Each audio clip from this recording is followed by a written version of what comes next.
Hello बच्चों, कैसे हो आप सब। आई होप सब अच्छे होंगे। तो बच्चों, मेरा नाम है सुनील कुमार और आपका स्वागत है अपने चैनल गुप्ता लेक्चर्स में। तो बच्चों, अब हम स्टार्ट करने वाले हैं आपके लाइट रिफ्लेक्शन एंड रिफ्रैक्शन का जो चैप्टर था, जिसके अंदर आपके मिरर, लेंस, ह्यूमन आई सारी चीज़ें आती हैं। और आपका एक टॉपिक और आता है जिसका नाम है आपका क्या, प्रिज्म।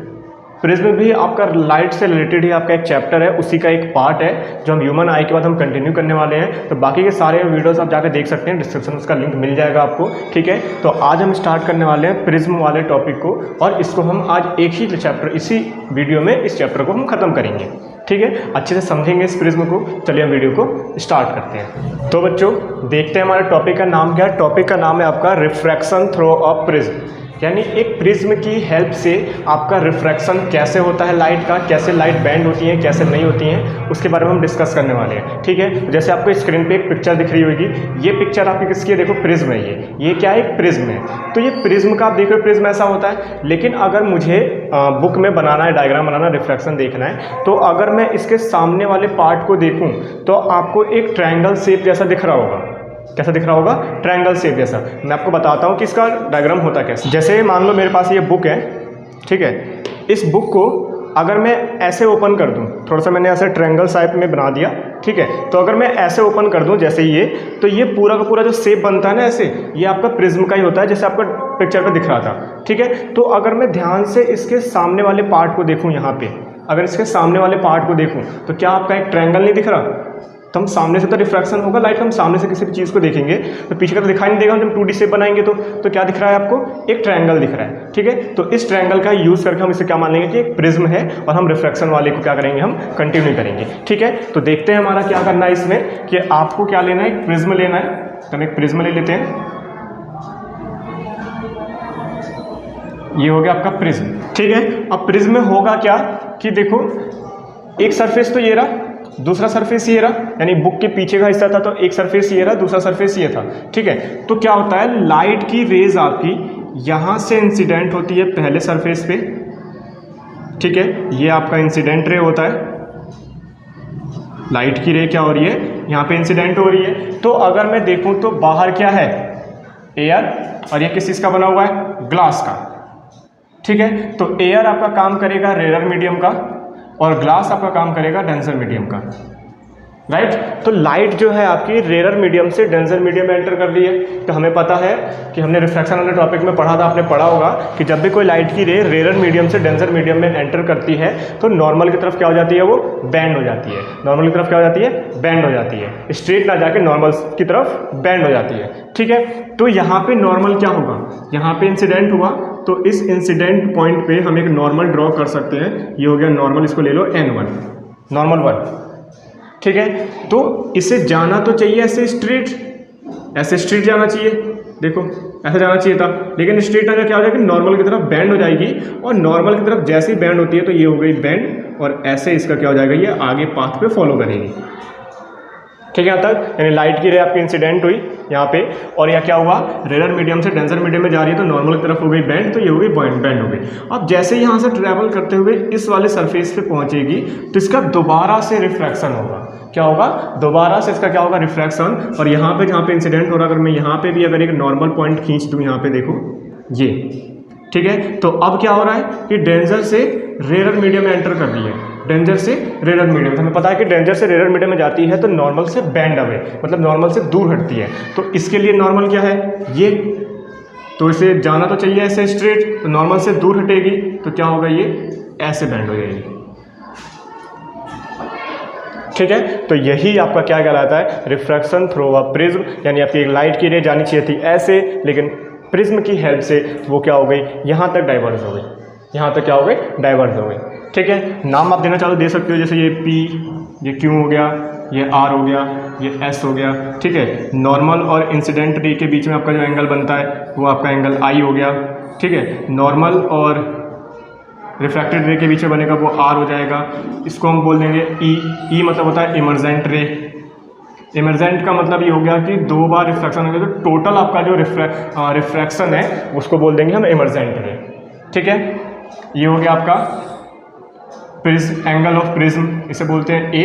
एंगल ऑफ प्रिज्म, जो नॉर्मली हमें जो प्रिज्म मिलता है उसका जो एंगल होता है वो कितना होता है 60 डिग्री होता है। कितना होता है 60 डिग्री। ठीक है, और यहाँ पे ध्यान से देखो, जैसे एक चीज़ और बताऊँ, जैसे ये लाइट थी, अगर मान लो ये प्रिज्म नहीं होता तो ये लाइट की रे आपकी बिल्कुल ऐसे स्ट्रेट जाती ना, ऐसे स्ट्रेट जाती, और यहाँ पे जो लाइट आपकी ये डाइवर्स हो गई है, इमर्जेंट हो गई है, अगर मान लो ये प्रिज्म नहीं होता तो हम यही तो मान के चलते कि जो ये लाइट की रे आ रही है वो आपकी किधर से आ रही है, वो आपकी ऐसे आ रही है। ठीक है, तो यहाँ पे कुछ ना कुछ ये एंगल बन रहा है जिसको बोल देंगे हम डेल्टा, और ये होता है angle of deviation. Angle of deviation, angle of deviation का मतलब ये होता है कि जो आपकी ओरिजिनल लाइट थी वो प्रिज्म की हेल्प से कितने एंगल पे डाइवर्स हो गई, कितने एंगल पे डाइवर्स हो गए, तो उसे बोल देंगे ये डेल्टा, और ये हो जाएगा एंगल ऑफ डेविएशन।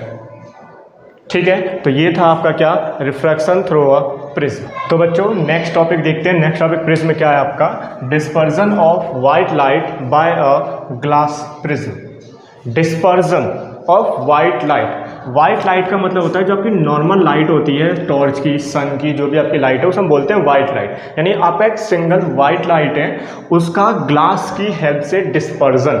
डिस्पर्जन का मतलब सिंपल सा ये होता है, मैं बता दूं आपको, डिस्पर्जन का मतलब जो हमारी वाइट लाइट होती है, आपको पता है, आपने सुना भी होगा कि हमारे लाइट के अंदर 7 कलर्स होती हैं, 7 कलर्स होती हैं, तो उन्हीं कलर्स का प्रिज्म की हेल्प से स्प्लिटिंग कर देना, अलग अलग कर देना, तो वो क्या कहलाएगा आपका, dispersion of white light. Simple सा, बाय हेल्प ऑफ प्रिज्म, कि अगर आप किसी भी वाइट लाइट के, उनके वाइट लाइट को उसके 7 कलर्स में आप क्या कर देते हो, डिवाइड कर देते हो, तो इस पूरे फिनोमिना को, इस पूरे इंसिडेंट को हम क्या बोलते हैं, डिस्पर्जन ऑफ वाइट लाइट। ठीक है, जैसे आपको लिखा हुआ भी है, the phenomena of splitting of white light into its continued colours when it passes through a prism is called dispersion. यानी जो भी आपकी वाइट लाइट एक प्रिज्म से पास करती है, तो उसके वाइट लाइट को उसके 7 कलर्स में क्या कर देना, स्प्लिट कर देना, यही क्या कहलाता है आपका, डिस्पर्जन कहलाता है। क्या कहलाता है, डिस्पर्जन। होता कैसे है, ये होता है जैसे मान लो हमारे पास एक प्रिज्म है,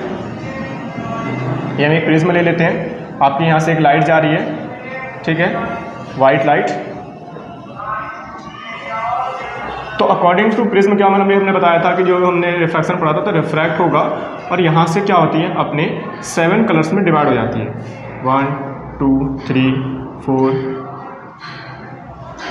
5 6 7। ठीक है, अपने 7 कलर्स में डिवाइड होने के बाद क्या होता है, मान लो यहाँ पे कोई सामने स्क्रीन लगी हो, तो स्क्रीन पे क्या हो जाता है, एक स्पेक्ट्रम हमारा मिल जाता है। क्या मिल जाता है, स्पेक्ट्रम मिल जाता है। ठीक है, कलर्स का। और ये होता कैसे है, ये ऐसे होता है, ऐसे याद कर सकते हो आप, विव ग्योर, विव VIV ग्योर GYOR, विव ग्योर। ठीक है, और विव ग्योर में जो नाम है इनके कलर्स के कैसे हैं, विव ग्योर में आपको मैं बता देता हूँ। R4 होता है आपका रेड, ठीक है, O4 होता है आपका ऑरेंज, Y मतलब होता है आपका येलो, ठीक है, और G होता है आपका ग्रीन, और B मतलब होता है आपका ब्लू, ठीक है, I मतलब होता है आपका इंडिगो, और V मतलब होता है वॉलेट। तो ये होते हैं आपके 7 कलर्स, और इन्हीं को हम क्या बोलते हैं, स्पेक्ट्रम। क्या बोलते हैं, स्पेक्ट्रम भी हम बोलते हैं। ठीक है, अब सिंपल सा मतलब एक क्वेश्चन आपका ये और आता है कि इनका डिस्पर्जन होने का, स्पेक्ट्रम मिलने का हमारा रीज़न क्या है, रीज़न क्या है। तो सिंपल सा रीज़न ये आपका, जब भी आपकी कोई भी लाइट की रे मान लो एयर में या वैक्यूम में ट्रेवल कर रही है, तो उसमें क्या होता है, जितने भी आपके कलर्स हैं इन सबकी जो स्पीड होती है वो सेम होती है। एयर में और वैक्यूम में लाइट की स्पीड सेम होती है ना हमारी, तो इन कलर्स की, इन दोनों में क्या होती है, एयर और वैक्यूम में स्पीड बिल्कुल सेम होती है। जब स्पीड सेम है तो इनका मतलब ये कि इनका जो रिफ्रैक्शन भी हो रहा है वो सेम हो रहा है, तो हमें स्पेक्ट्रम नहीं मिलता। लेकिन जैसे ही ये क्या होती है, एक ऐसे मीडियम में पहुंचती है जहां पे क्या होता है, आपका स्पीड चेंज होता है। डेंजर मीडियम में अगर पहुंचती है आपकी, एयर और वैक्यूम को छोड़कर किसी और मीडियम में पहुंचे, जैसे हमारा ग्लास हो गया तो किसी और मीडियम पर काम कर रहा है ये, तो उसमें क्या होता है, इन सभी कलर्स का जो स्पीड होता है वो चेंज हो जाता है, अलग अलग। सबकी स्पीड क्या होती है, चेंज हो जाती है। जिसकी स्पीड सबसे ज़्यादा होगी, ठीक है, वो क्या हो जाएगा, कम डाइवर्स होगा, और जिसकी स्पीड कम होगी वो ज़्यादा डाइवर्ज हो जाएगा। तो वॉलेट की जो स्पीड होती है सबसे कम होती है, तो सबसे ज़्यादा डाइवर्ज हो जाता है ये। रेड की थोड़ी ज़्यादा होती है तो ये थोड़ा कम डाइवर्ज होता है, यानी सभी कलर्स का जो स्पीड होता है वो अलग अलग चेंज हो जाता है। तो इसलिए इसकी वजह से क्या होता है, आपका ये डिस्पर्जन होता है। ठीक है यहाँ तक। तो बच्चों देखते हैं आपका नेक्स्ट टॉपिक। नेक्स्ट टॉपिक है आपका atmospheric refraction. Atmospheric refraction, atmospheric का मतलब ये होता है कि आपका अर्थ का जो एटमॉस्फेयर है उसकी हेल्प से रिफ्रैक्शन। ठीक है, तो होता कैसे है, जैसे आपको पता है कि अर्थ जो है, अर्थ के अंदर बहुत सारे गैसेज हैं, बहुत सारे गैसेज मिनरल्स हमारे प्रेजेंट होती हैं। तो अलग अलग गैसेज आपके एक अलग अलग मीडियम का काम करती है, क्योंकि उनकी डेंसिटी क्या होती है, चेंज होती रहती है। जैसे जैसे वो क्या होते हैं, नीचे आते रहते हैं, उनकी डेंसिटी क्या होती रहती है, चेंज होती रहती है। ठीक है, तो अर्थ के अंदर गैसेज हैं डिफरेंट डिफरेंट डेंसिटी की, तो अलग अलग लेयर्स जो होती हैं वो एक अलग अलग क्या करती है, मीडियम की तरह वर्क करती है, अलग अलग मीडियम की तरह वर्क करती है। तो जब भी आपका सन से लाइट क्या करेगा, आपके अर्थ के अंदर जब एंटर करता है, तो ड्यू टू लेयर्स, ठीक है, अलग अलग डेंसिटी की हेल्प से क्या होता है, धीरे धीरे धीरे मतलब क्या होता है, ये रिफ्रैक्शन इसका होता रहता है। ये स्ट्रेट ना बिल्कुल आके क्या होता है, वो रिफ्रैक्ट हो के तब हमारे पास पहुंचता है। ठीक है, तो इसी प्रोसेस को क्या बोलते हैं, एटमॉस्फेरिक रिफ्रैक्शन। क्या बोलेंगे इसको, एटमॉस्फेरिक रिफ्रैक्शन। ठीक है, तो इसी के बेस पे क्या होता है, आपके 3 टॉपिक निकलते हैं। 3 टॉपिक, जैसे आपका पहला नाम क्या है, देखिए पहला नाम है आपका ट्विंकलिंग ऑफ स्टार्स, दूसरा है the stars seem higher than they actually are, तीसरा हो जाता है advance sunrise and delayed sunset. यानी इन 3 टॉपिक को हम इसी के बेस पे समझेंगे। जैसे पहला आपका दे रखा है twinkling of stars. Twinkling of stars का मतलब कहता है, आपने देखा होगा तारे टिमटिमाते हैं। तो तारे एक्चुअल में तो नहीं टिमटिमाते, लेकिन हमें वो अपीयर होता है। तो वो क्यों होता है, वो एटमॉस्फेरिक रिफ्रैक्शन की हेल्प से ही होता है। अब कैसे होता है, जैसे मान लो मैं कहता हूँ कि आपका कोई यहाँ पे स्टार है, ठीक है, ये स्टार हो गया। तो आपका जब भी स्टार अर्थ के अंदर, मतलब स्टार से लाइट जो आ रही है वो अर्थ के अंदर क्या करती है, एंटर करती है। अर्थ के अंदर क्या करेगी, एंटर करेगी। तो ड्यू टू एटमॉस्फेरिक रिफ्रैक्शन, इसका रिफ्रैक्शन बार बार होता रहेगा, और जो देखने वाले जो हम लोग हैं वो हमारी आंखों तक लाइट पहुंचेगी। तो वो क्या होता है, अकॉर्डिंग टू लाइट जब बार बार आती है ऐसे, तो उसका रिफ्रैक्शन बार बार होता रहता है और हमें बार बार वो दिखाई देता है। तो ऐसे कम ज़्यादा, क्योंकि इसका रिफ्रैक्शन होता रहता है, कम ज़्यादा दिखाई देता है, जिसकी वजह से क्या होती है, तारे जो हमें, जो स्टार्स होते हैं क्या होते हैं, हमें टिमटिमाते हुए दिखाई देते हैं। ठीक है, तो ये हो गया आपका किसका, ट्विंकलिंग ऑफ स्टार्स का। दूसरा होता है कि the stars seem higher than they actually are. इसी के बेस पे क्या है कि दूसरा दिया हुआ है कि जो स्टार्स होते हैं वो थोड़े हमें ऊपर दिखाई देते हैं एक्चुअली में जितने वो होते हैं। कहने का मतलब है कि मान लो स्टार्स आपका यहाँ प्रेजेंट है, स्टार आपका यहाँ प्रेजेंट है, तो हमें वो दिखाई कहाँ देगा, वो हमें यहाँ दिखाई देता है, थोड़ा सा ऊपर, वो हमें यहाँ दिखाई देता है। क्यों, वो भी आपका एटमॉस्फेरिक रिफ्रैक्शन किया था। तो कैसे, जैसे यहाँ पे देखो, अब इसी में स्टार से लाइट की रेज आ रही है आपकी, ये लाइट की रे एक ही ले लेते पहले, लाइट की रे आई, ड्यू टू एटमॉस्फेरिक रिफ्रैक्शन, अर्थ के एटमॉस्फेरिक से क्या होगा, रिफ्रैक्शन होगा बार बार। और जो हम एब्जॉर्बर हैं, जो हम लोग हम जो देखते हैं, तो यहाँ पे देखेंगे, लेकिन हमें तो यही लगेगा जो ये लाइट की रे आ रही है, हमें क्या पता भाई कहाँ से रिफ्लेक्ट होकर आ रहा है, लेकिन हमें तो यही लगेगा ना कि ये लाइट की जो रे है आपकी वो जस्ट स्ट्रेट यहाँ से होके आ रही है। ऐसे तो लगेगा ना कि हम तो किसी भी चीज़ को हम स्ट्रेट ही तो देखते हैं, ऐसा तो है नहीं कि हम लाइट के साथ साथ हम भी बैंड होते रहेंगे, अपने आंखों को करेंगे, नहीं करते। तो क्या होगा, ये आपको ऐसा लगेगा, ऐसा अपीयर होगा कि ये लाइट की रे आपकी स्ट्रेट यहाँ से होके आ रही है, जो थोड़ा आपको क्या दिखाई देता है, आपको हायर दिखाई देता है। कैसा दिखाई देता है, हायर दिखाई देता है। ठीक है, यहाँ तक। नेक्स्ट है आपका advance sunrise and delay sunset. Advance sunrise and delay sunset का मतलब ये है आपका कि आपने देखा होगा सनराइज जब आपका सूरज उगता है और जब सूरज डूबता है, तो क्या होता है कि जैसे सूरज, मान लो मैं कहता हूँ सूरज का उगने का टाइम आपका 6:32 पे है। सूरज का उगने का टाइम रियल में जो है एक्चुअल वो 6:32 में है, लेकिन वो हमें क्या करता है, 6:30 में दिखना स्टार्ट हो जाता है। यानी अपने सनराइज, अपने सन के उगने से पहले ही 2 मिनट पहले ही हमें वो दिखाई देने लग जाता है। 2 मिनट पहले ही हमें वो दिखाई देने लग जाता है। सेम ऐसे जैसे मान लो सनसेट का टाइम शाम को मैंने कहा कि 7 बजे सनसेट हो गया, 7 बजे सूरज डूब गया, लेकिन वो हमें 7:02 तक भी दिखाई देगा। यानी सनराइज से पहले और सनसेट के बाद तक भी हमें वो क्या होता है, सूरज हमें दिखाई देता है। और वो क्यों दिखाई देता है, वो दिखाई देता है रिफ्रैक्शन, एटमॉस्फेरिक रिफ्रैक्शन की हेल्प से। ठीक है, अब देखो होता कैसे है। मान लेते हैं ये हमारा अर्थ है, ठीक है, और ये हमारा एक हॉरिजन है। हॉरिजन का मतलब ये होता है जहाँ से हमें सन की लाइट, सन मतलब मान लो सन यहाँ नीचे है तो हॉरिजन से नीचे यहाँ पे मतलब हमें यहाँ से दिखाई देना स्टार्ट हो जाएगा, इसका मतलब ये है, ठीक है। तो हॉरिजन है। अब मान लो सन जो है अभी हमारा क्या है, अभी वो छिपा हुआ है, अभी वो उगा नहीं है, तो क्या हॉरिजन से नीचे है, ये हॉरिजन से क्या है, नीचे।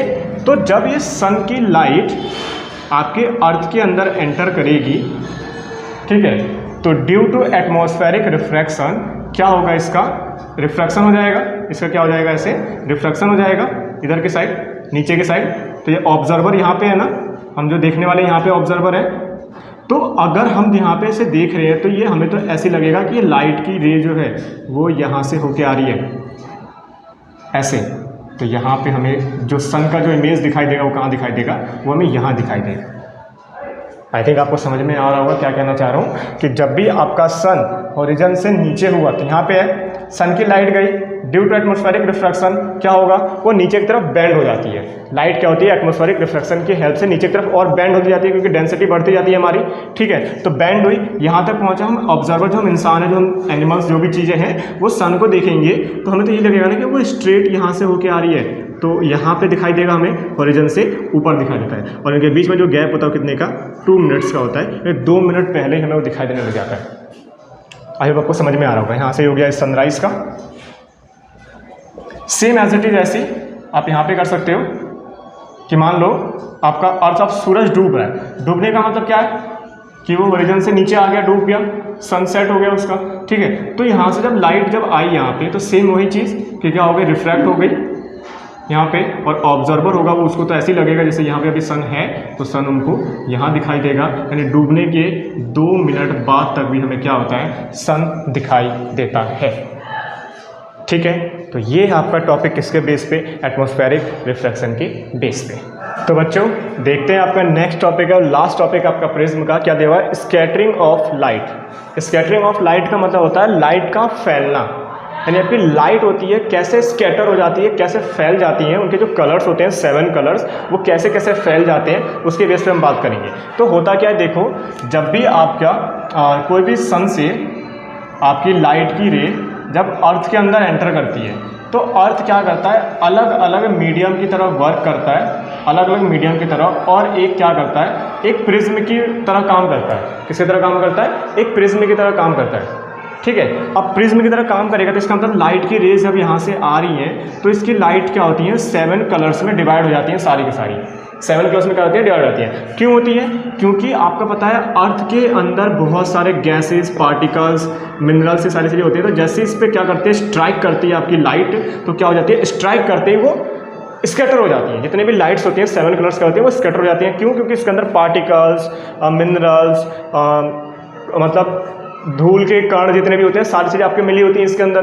तो उससे क्या होता है, आपके लाइट की जो जितने भी कलर्स होते हैं 7 कलर्स, वो क्या हो जाते हैं, स्कैटर हो जाते हैं। क्या हो जाते हैं, स्कैटर हो जाते हैं अपने अलग अलग कलर्स में, ठीक है। और अलग अलग कलर्स ही बन के आपको देखा होगा कि आपकी सारी चीज़ें कलरफुल दिखाई देती हैं। इसी की वजह से हमें क्या होती है, सारी चीज़ें कलर दिखाई देती हैं, ठीक है। तो इन्हीं के बेस पे हम क्या करेंगे, इन 4 पॉइंट को पढ़ेंगे। कि पहला दे रखा है, why the colour of the sky is blue, कि जब आपका आसमान का जो रंग होता है वो ब्लू ही क्यों दिखाई देता है। दूसरा, colour of the sun is red at sunrise and sunset. आपने देखा होगा सूरज उगते समय और सूरज डूबते समय आपका सन का कलर कैसा होता है, रेड होता है, बाकी टाइम पे आपका वाइट होता है, ठीक है। फिर ट्रैफिक लाइट बनाया जाता है कि पहले रेड, फिर येलो, फिर ग्रीन ही क्यों है, ठीक है।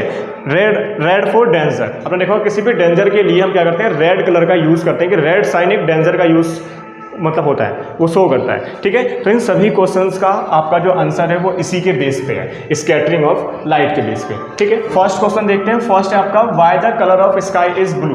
Why the colour of sky is blue. तो इसको समझाने से पहले मैं आपको एक चीज़ समझाऊंगा। जैसे मैंने आपको कलर्स बताए थे अभी,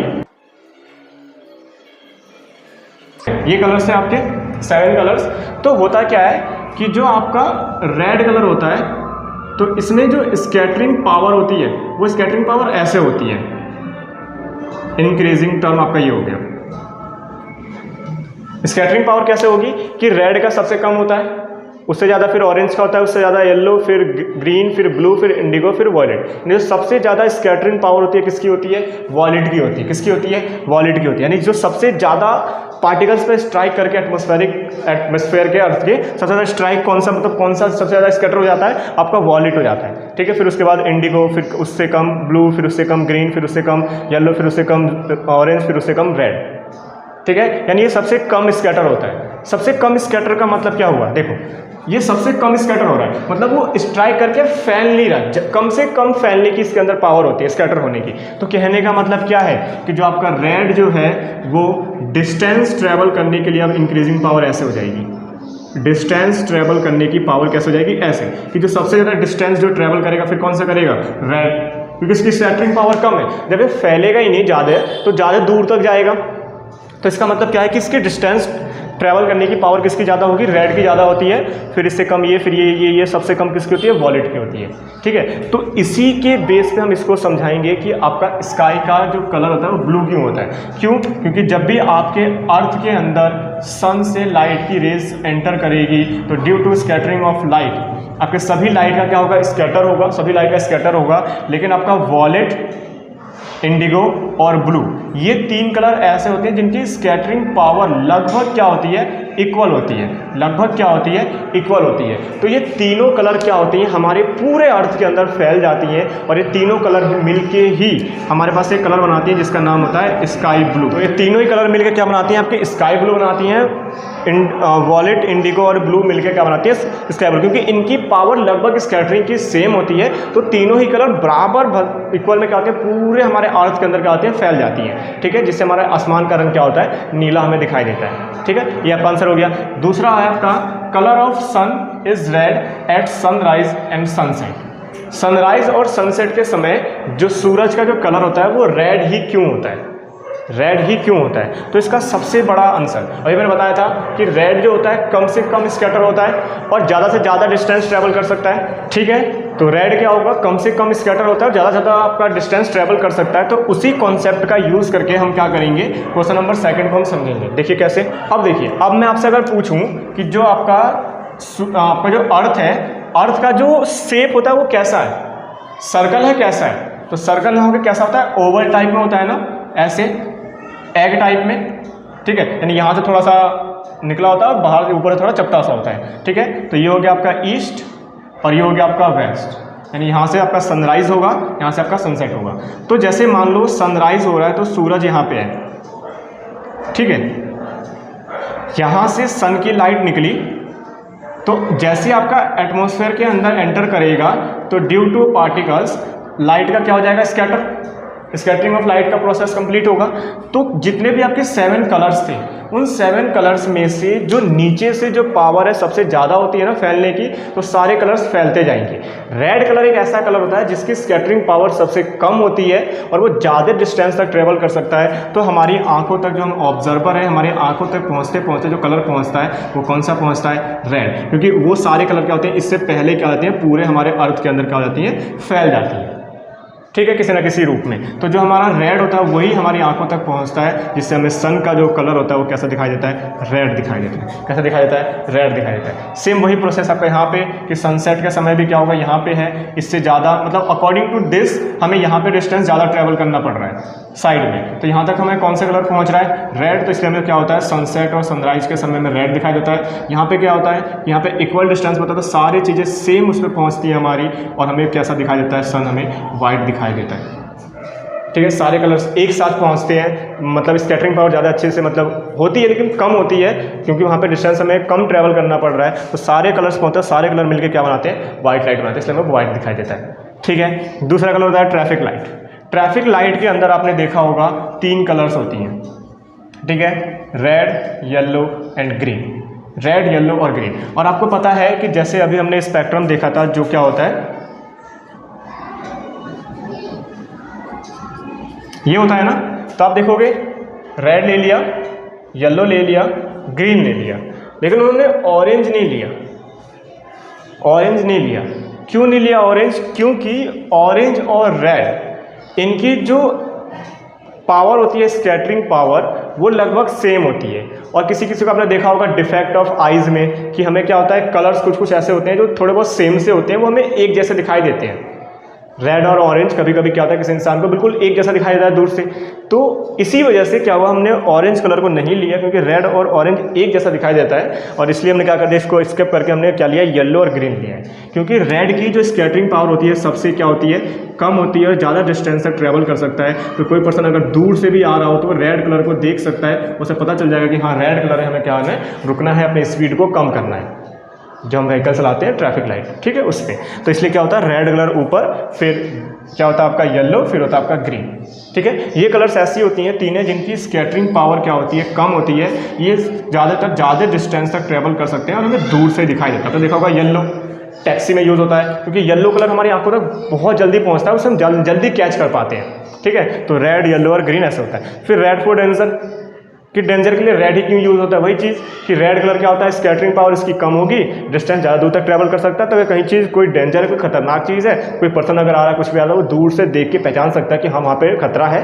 डेंजर है, तो हम पहले ही रुक जाएं, जिसे दूर से ही एब्जॉर्व कर सकते हैं क्योंकि ज़्यादा डिस्टेंस तक वो ट्रैवल कर सकता है। अब मान लो हमने नीचे का ले लिया कोई वॉलेट, ब्लू और इंडिगो, तो क्या होगा, तो वो तो पहले स्कैटर हो जाएगा, हमारी आंखों तक तो पहुँचेगा ही नहीं, तो हमें पता भी नहीं चलेगा कि वहाँ पे क्या हो रहा है, क्या नहीं, डेंजर है या नहीं है, कुछ भी। इसलिए हम क्या करते हैं, रेड कलर का यूज़ करते हैं, ठीक है। यहाँ तक तो ये थे आपके टॉपिक प्रिज्म के बारे में।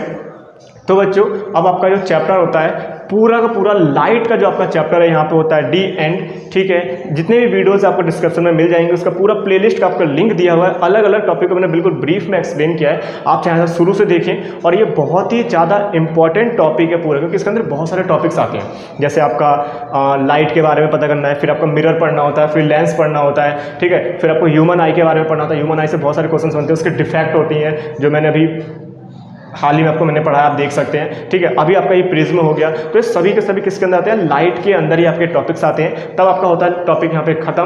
अब जो आपके फिजिक्स के अंदर जो टॉपिक्स हैं वो है आपके करंट के बारे में, इलेक्ट्रिसिटी के बारे में, ये सब सारी चीज़ें होंगी। लाइट का खत्म हो गया, अब हम करंट पे जाएंगे। तो करंट के भी 3-4 चैप्टर्स हैं, वो एक साथ है, मतलब अलग अलग हैं, थोड़े टॉपिक्स अलग हैं, मतलब वो आता है एक ही पार्ट में सारा, ठीक है। तो बच्चों अगर आपको वीडियो पसंद है तो वीडियो को लाइक जरूर करना, और अगर आप चैनल पर नए हैं तो चैनल को सब्सक्राइब करना मत भूलना, और बेल आइकन में प्रेस कर देना, इससे हमारी वीडियो अपलोड होते ही तुरंत आपको मिल सके। ओके बच्चों, थैंक यू।